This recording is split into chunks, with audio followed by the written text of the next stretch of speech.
Добар ден, почитувани граѓани на општина Берово.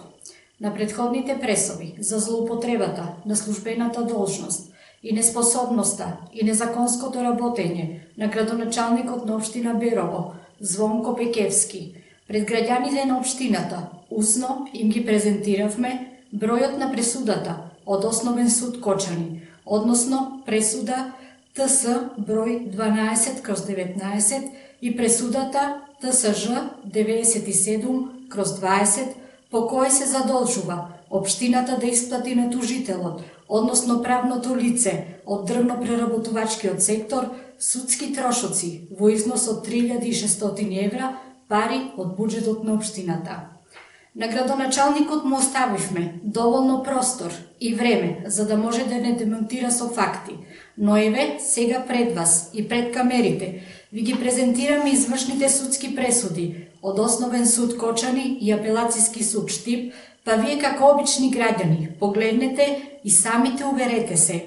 И самите, за да не мора повеќе да ги слушате лажните инсинуации и невистини на градоначалникот за неговото многу транспарентно, многу законско и многу квалитетно работење, но сето тоа за жал на штета на граѓаните.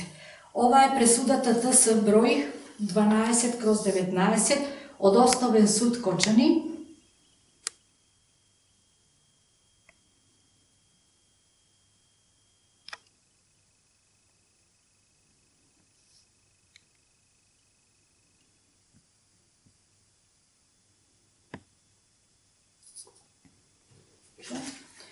А ова е пресудата од Апелацијски суд Штип, ТСЖ.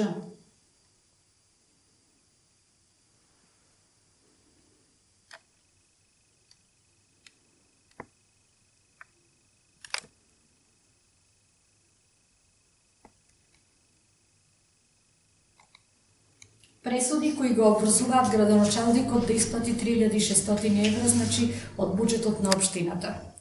За вториот наш прес, одржан пред Општинското средно училиште Ацо Русковски од Берово, проблемот со часовите по македонски јазик и литература, пак го демантираме градоначалникот. Точно, сега се пополнети, но од кога? Не од 29 октомври, од кога почнува породилното отсуство на професорката. Пред вас, почитувани граѓани, може да ви ги кажеме броевите ако тој не можел да ги најде или не знаел да ги најде. Значи на преставката број 03/78/1 поднесена на 8.3.2021 до училишен одбор и одговорите од училишниот одбор со број 02/47/7 од 19.3.2021 и после тоа добиен одговор од Државниот просветен инспекторат. Вашата покана за дуел, почитуван градоначалнику, во целост ја прифаќаме. А бидејќи ни давате можност да бираме кога и каде да го одржиме, еве ви и вам во можност да бирате. Во салата Македонски бранители, во бизнис инкубаторот, или пак на градскиот плоштад Димитар Беровски, кои се реализирани проекти од програмата на ВМРО ДПМН. Дуелот можеме да го направиме и во киносалата во центарот на Берово, кој ја направивте како мултифункционален центар за младите и сега е навистина многу убава.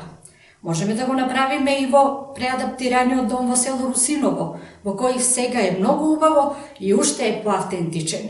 А уште подобро би било да со хеликоптер отидеме на граничниот премин Клепало, кој според вас еве само што не е отворен. Временската рамка за одржување на дуелот ќе ви ја кажеме и прецизираме подоцна, кога ќе одлучите каде сакате да се одржи дуелот во кој ќе се разоткрие целосно вашето транспарентно, домаќинско и законско работење како градоначалник. Со почит и ви благодариме.